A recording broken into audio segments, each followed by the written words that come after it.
was under the weather last Monday, but hey, you know what? We talk about Mental Health Monday, whatever Monday it is. So we are honored to have you here joining us on this great show today. I am honored to be joined by my good friend and somebody who has given her time and time again to this cause, my good friend Kristen Boice, the owner of Pathways to Healing Counseling here in Noblesville. Good morning, Kristen Boice. Good morning, Mayor Jenson, and I'm looking forward to our conversation today. I always look forward to our conversations, and actually, I'm really looking forward to this one because it is Mental Health Awareness Week in the United States. So I said we were joking before we even started that we always celebrate Mental Health Awareness Week every week, but there is a designated week that we really pause to talk about this conversation. So we're going to have a very high-level conversation on several overarching topics around mental health today, which I think is great. You know, Kristen, you and I have been at this now nearly almost 4 years now, 3.5 years, which is hard to believe. And, you know, we've gone down through so many different topics time and time again across the gamut that this is a great chance for us to kind of take a pause, reset for a minute, and really focus in on what is mental health? What can people do around their mental health? Why is everyone talking about mental health, which we love so much? But that's what we're going to cover a little bit today. But before we do anything, we always start out with a breathing exercise that I will let Kristen lead us through. This is the number one strategy for mental health, that if every home could teach this or practice this, we can change the trajectory of how we cope with the hard, challenging things in life. We're going to have lots of ups and downs. And this is not like a magic wand. This is simply an exercise that is proven scientifically to improve your mental and emotional well-being. It's proven that if we can work on the breath and square breathing, and when you do 4 breaths, they're saying even just twice a day. I like to say every hour, but even twice a day. So when I'm doing laundry or I'm driving in my car, I'm breathing. This is something I have to kind of remind myself to do. You know, you hear this just breathe. It's effective. So what we're going to do today is I'm going to count with you so people can really get the concept of square breathing. So we're going to inhale on the count of 4 through your nose. We're going to hold for 4, and then we're going to slowly release out our mouths for 8. And the reason why 8 is so important, you want a really long exhale to get the full benefit of the breath. So let's practice this together. We're going to exhale out our mouth like you're cooling soup or cooling a cookie for kids. So let's do it together. Feet on the floor, kind of pressing into your feet so you're nice and centered. We're going to inhale through your nose. 1, 2, 3, 4. Hold. 1, 2, 3, 4, and release for 8. 1, 2, 3, 4, 5, 6, 7, 8. Woo. Yeah. So that not only feels really good, but talk about what is the overall, you know, oxygenation benefits of your body and those type of things. I know, and we can do it again here in a minute too, but I want to take a break and talk about that. That's a great point because we're working on the parasympathetic nervous system. What is that? Think of para as peace. You're trying to activate the more part of your vagal nervous system that allows the body to come back to calm.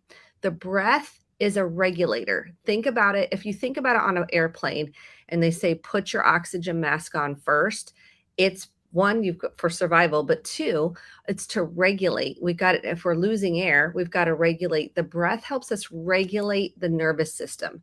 So if we got anxiety, what it does is it helps us come out of panic back into peace. So if we think of, we have the sympathetic nervous system, which is dropping a lot of cortisol. It's keeping us in fight, flight, freeze, or fawn. Fawning is that people pleasing. I got to please you to be safe. And when we come back to the breath, we can shift from fight, flight, or freeze, or fawn into I'm okay, I can handle this. We shift the body to know we're safe. If we're just kind of going and we're holding our breath, how many clients I've worked with that are telling me something hard and they're holding their breath, we automatically do that as a way to kind of just get through something. It's like we're waiting for the next shoe to drop and people's shoulders are like up here. They're waiting for something bad to happen. It's a form of the body's way to kind of protect you. And what we want to say is, I'm okay. The fire alarm isn't going off. And the breath helps us come back so then I can access the prefrontal cortex, which is the CEO of the brain, to say, okay, I'm okay. I am safe. But we got to start with the body first before we can get to that thought that I am safe. So it really helps with sleeping as well. I want to point this out. If you're having trouble sleeping at night and you're laying in bed in your mind, we all have done this, where you're like, oh my gosh, I forgot to call that person back. Oh, I've got this to do tomorrow. Or we're worried about our kid, or we're worried about our parent or whomever. The first thing I teach people to do is, laying on their bed, is to start the deep breathing. And they've got to practice the counting, count out loud. If you can't do 4, count to 3, inhale for 3, hold for 3, release for 6. We've got to start teaching our bodies how to relax, because we're in a kind of a rat race. We're like going from one thing to the next, and we're almost like unconsciously doing it. And this brings you from unconscious to conscious, and it relaxes the body so you can go to bed. You can actually sleep, but you got to practice doing it. Yep. Should we do it again? So there's many benefits. Yep. We'll do it one more time. Right. And I'm not going to count this time, but you can count on your own. So we're going to inhale through your nose, so you can count in your head for 4. We're going to hold for 4. And we're going to release for 8 out your mouth.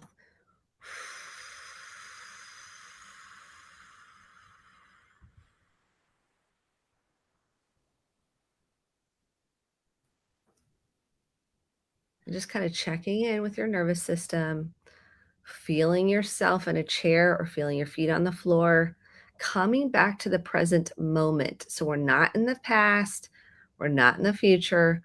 Focus on the breath. Come back to the breath. Come back to the breath. And this takes a while to practice. So just give yourself some compassion, because it's like, well, we're doing the breath. Just give it a try. Give it a chance. And they're saying now with research that it even improves your health and your immunity.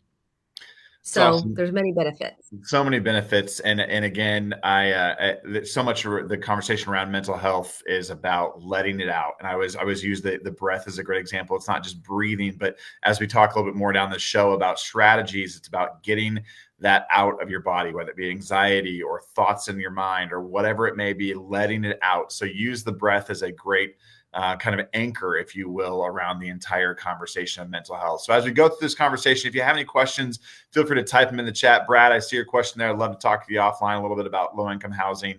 I'm sure I'd love to engage in that conversation a little bit separately offline. So I'll reach out to you separately there.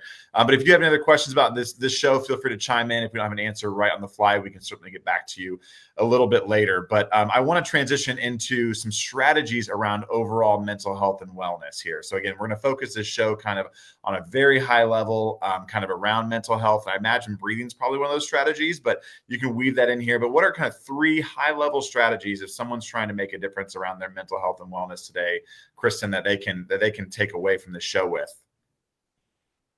Okay, that was the first one. So that's my number one most important piece. The second piece is self-awareness. Why is that so important? Because if we're not aware of what we need to really tend to and nurture and address, we're not really going to make a lot of headway. So self-awareness, saying, okay, I can feel in my body tension and tightness. I can feel my breath changing. I can feel the difference of when I go into traffic and when I'm not into traffic. I can feel my body's responses. So being connected to what your nervous system is telling you. The second piece of that is then tending to that. So if I know I've got, my shoulders feel really tight, I might need to stretch, I might need to move. And the third thing is this whole concept, we haven't talked about this. I think it's really important. The concept of 2 things can be true at once. So I can have my feelings of feeling sad about something, and someone else can have their feelings about feeling mad about something. 2 things can be true at once. We're taught right, wrong, good, bad, all, nothing. And we have trouble swimming in the and in both. And especially when we're working on mental health, If we get into the buckets of right, wrong, good, bad, all, nothing, it keeps us stuck and in shame of feeling not good enough, fear of, I'm afraid what's going to happen in the future or something bad happening. And when we can hold the concept of two things can be true at once, we then start freeing ourselves that it's okay that I feel sad and you feel mad. I don't have to be threatened by that. It's okay that I feel afraid and you feel secure with something. Two things can be true at once. Same with our children. Our children can have a voice, which is super important for mental health.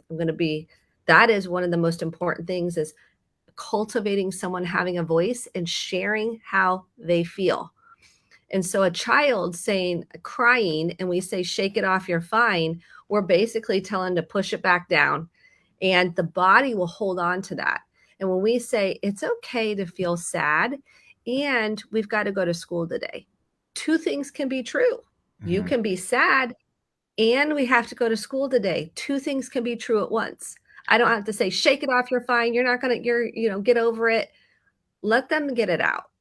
So 2 points on this. One, this is something that I personally struggle with every single day, as you can imagine in my job, that there are multiple opinions about one thing. There may be an issue facing the city and there are 71,000 opinions, for example, at times on certain things. So trying to help the public understand that you may see this issue this way, but this person may see it this way. And this way is where we might end up on it, so that's something that I have constantly, I think as a society that we've really struggled around the politics and the narrative of everything. It's not black and white, that there is room for gray and people have different opinions, and we have to learn how to accept those opinions and welcome those opinions and know that they are a part of this conversation. So editorial comment, something that I battle with daily in my day job. I will also say one question I had is, can two things be true for yourself? Like, can you feel, I'm reminded that you Yes. may love someone, but you may not like someone, or you may love with bound, I'm just trying to think through internally. Can you have two things be true at once internally? 100%. So I may, for example, be going through grief. Let's say I've lost someone, or I've got a job transition, or let's say you're going through a season of life where you feel lonely. So you may be in a room with people and feel like, oh, I've got people in my life and I feel lonely at the same time. Those are both two things. Those are both true. Mm-hmm. But they feel like we're like, well, you've got friends, like, for example, children. They're like, I have no friends, but you're like, you have like so many friends, or you have a couple of good friends, but to them, they can feel lonely and still have people around them and feel alone. Two things can be true. So at the same time, especially with emotions, I can have sadness, fear, anger, all at the same time, where we think it's just one emotion at a time. Mm-hmm. It's really not. It's like a tangled kind of ball of yarn, and all those emotions are there and present, but we are not taught that we can have an and both. We are taught it's an either or, and we're also taught that's good and that's bad. Mm-hmm. And if we get in too much black and white, we create shame, anxiety, and guilt. That's the outcome. And is fine an emotion? Fine is feelings inside not expressed. I taught somebody at the Meyer checkout yesterday of that term. She had some term for something else. And I was like, well, have you heard this one? And so she loved that and wrote it down. So I love using that term, but I have been trying personally, a personal goal of mine lately has been to name my emotions and I'm not just fine. I may be happy. I may be stressed. I may be anxious. I've been really trying to drill down on that conversation. And that's a beautiful thing, because that elicits authenticity and vulnerability and transparency.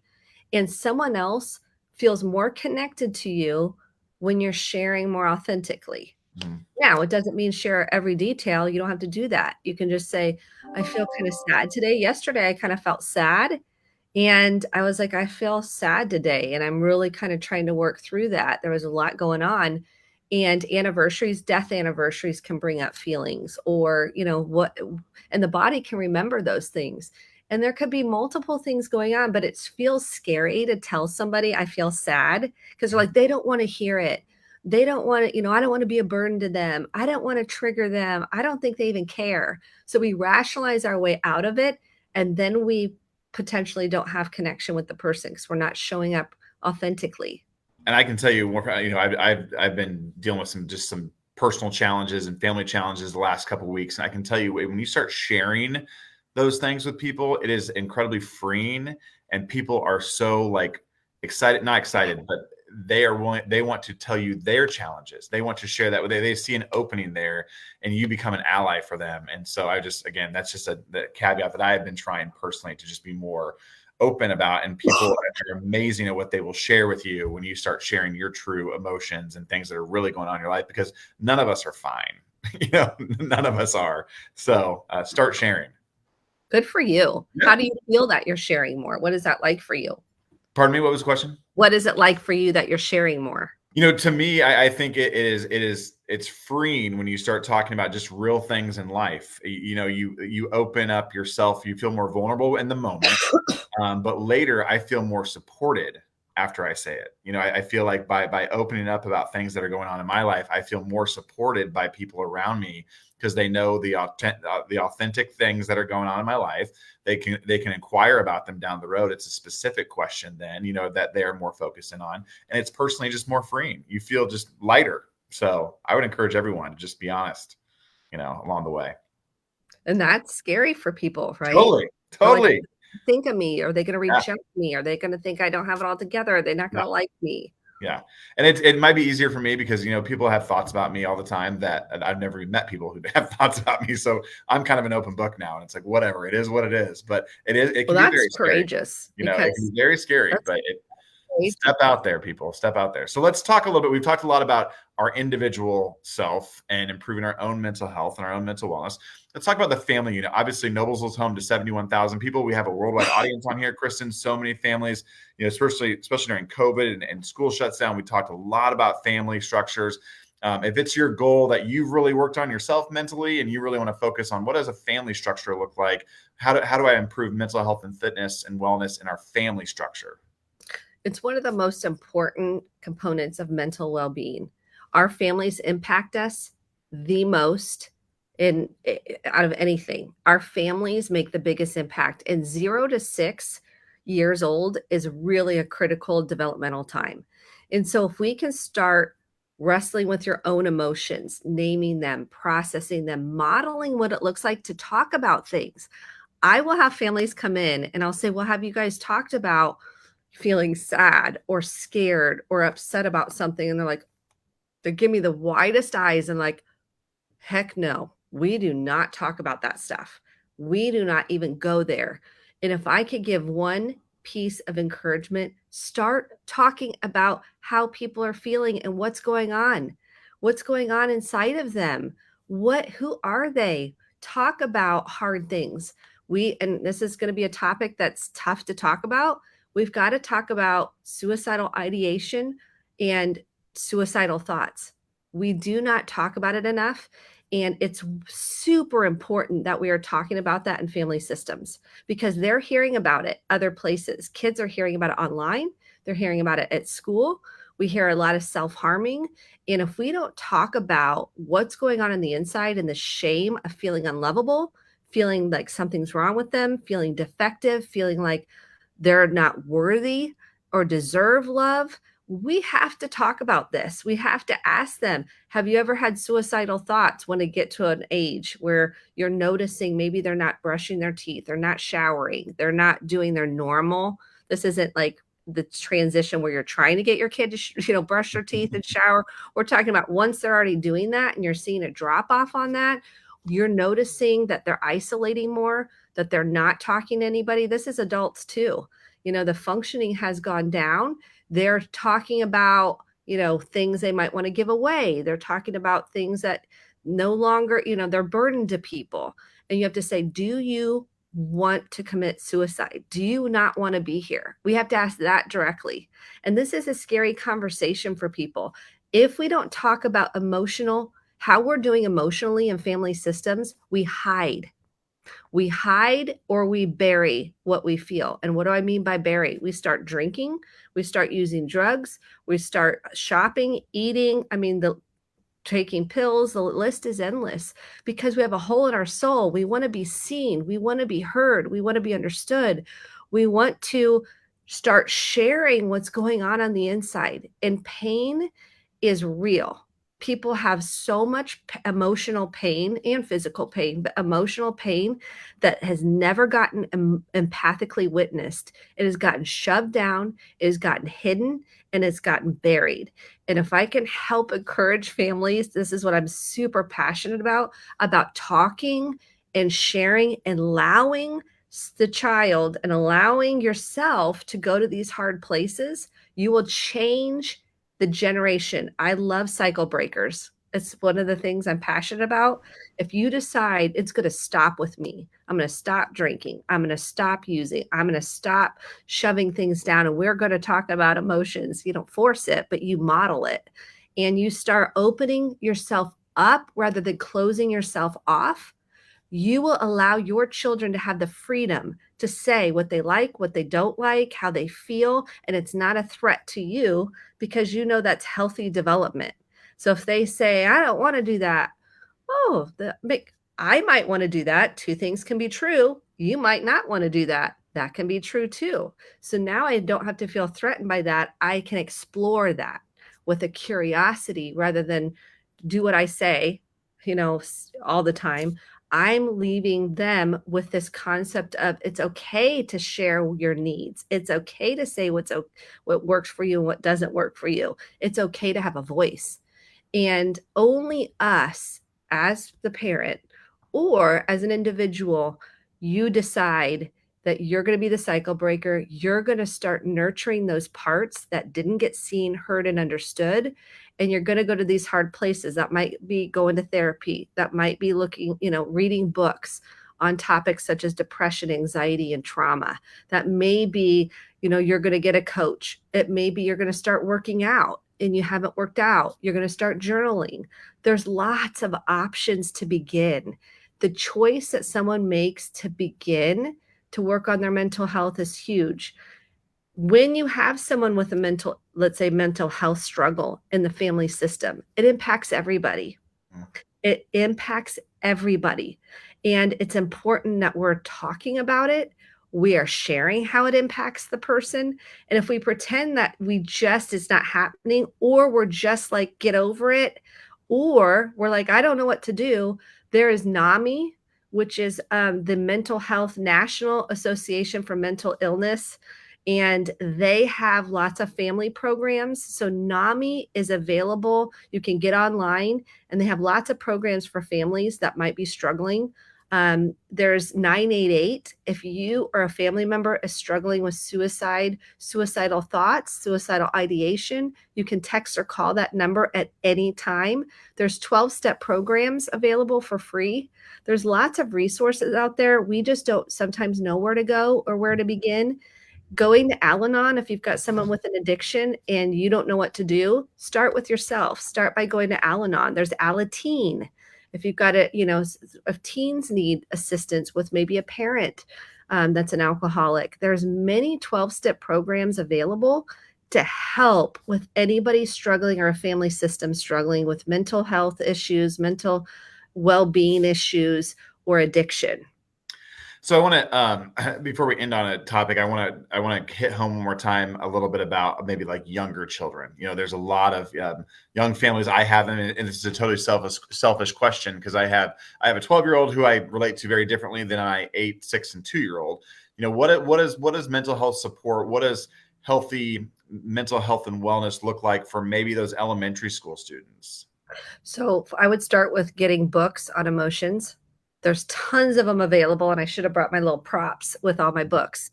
Love books because they have a visual. The movie Inside Out, I'd be watching that movie. I'm giving you kind of some practical things to do, and that starts the conversation on how are you feeling? Asking your child, not how you're doing, how are you feeling every day? We call them emotional check-ins. So we need to be doing emotional check-ins with our kids every day. And if they go, meh, fine, and then go, okay, let's see if there's something else here. And if they, and then you start sharing, we do this at dinner. I'm feeling sad today because it's the anniversary of my mom's death. And I go, how are you guys feeling? Yeah, I feel sad too. I'm now switching and I'm showing them, here's how I feel. I'm Modeling it. modeling that for them. And then I'm checking in with them. They're not here to manage, they're not here to caretake me in my sadness. I'm here to nurture them in their sadness. That's on me as the parent to nurture my own self and do my own work around that. I'm not putting that on them to, caretake me, which can be called, we call that the parentified child, when the child ends up taking on and taking responsibility for making the parent feel better. Mm-hmm. And that switches the roles, and that can impact human development. So talking, playing games, there's lots of feeling games out there. I love them. Talk about them. You can even get pull question cards, and you can do this of all ages. They're family questions. You can get them on Amazon, and you ask a question like, what is the thing you're most scared about? And then we all go around and share. So if you need help facilitating, like, buy question boxes, start using them at the dinner table, pull them out each morning. One of the most important things is feelings are okay and acceptable. And maybe it's okay to feel sad and mad. It's not okay to yell at me. And what can I do to help you? Do you need a hug? Do you need to just scream and let it out? Do you need to run around the room to get some of that energy out? Do you need to talk about it? We're helping them figure out, how do I process this, and what do they need from me as the parent to help them? And lots of times, do you need me to, especially for teens, do you need me to just listen, or you wanting feedback? Mm-hmm. Well, I think those questions, especially about how are you feeling, is great, because you got to at least land on an emotion, and at least you can kind of check in and know that it's not just fine. It needs to be an emotion. And I think that modeling is so key. And I think your example about, the anniversary of your mom's death probably will open up feelings within your daughters that, that maybe they don't realize why they're feeling a certain way. Oh, because it is the anniversary of my grandma's death, whatever that may be. You're modeling that, and they're probably exposing them a little bit to maybe why they're feeling the way that they're feeling. And that turns into emotional intelligence. And Yep. guess what that translates to? Job performance, healthy relationships. When they go on and get married, they can communicate in an emotionally intelligent way. And that's the most important thing in this life. Yes. Because it teaches us how to connect and how to have healthy relationships. Yes. Even though things are hard, you're going to have feelings about it, and that's okay. Yep. Well, I think that's an incredible topic to end on right there, emotional intelligence, and it leads to that. So I appreciate you kind of going over with us on this Mental Health Awareness Week, kind of a really high level focus. I would encourage anyone watching today, if you want to learn more about mental health, go back on our Facebook page, rewatch some shows, join us again, later this month as we tackle another topic. But Kristen Boice, thank you again for giving of your time, of something that I know you are so passionate about, something that I have become so passionate about, something that I've learned to use every day, whether it just be basic breathing, or whether it really be, telling my wife how I feel, or asking my kids how they're feeling. And, you just take practical things and implement them, and it just enhances your relationships in a great way. But if somebody is struggling right now on this show, watching and saying, what, I'm having suicidal ideations. I know someone that's having suicidal ideations. I am at the lowest point. Where can they turn right now? 988 text phone. You can call or text, either one, because maybe you don't feel like talking on the phone. That brings you anxiety. Text. Please know you are not alone. That's why this number was created, because we are in such a crisis right now of mental health and suicidal ideation and suicide in general. Let's work together to get this out. So if you know somebody that's struggling, touch base with them. Say, I care about you. I love you. You matter to me. Can we start doing that with each other more? Can we just text someone and say, I love you so much? And genuinely, you mean that. Let's start sharing more how we feel about each other. Let's notice people. And 988 is there to help. That's awesome. Well, Kristen Boice, again, thank you for providing this intel today. This has been incredible. Stick with us and come back later this month for another edition of Mental Health Monday. But in the meantime, stay safe. And thanks again, Kristen. Thank you.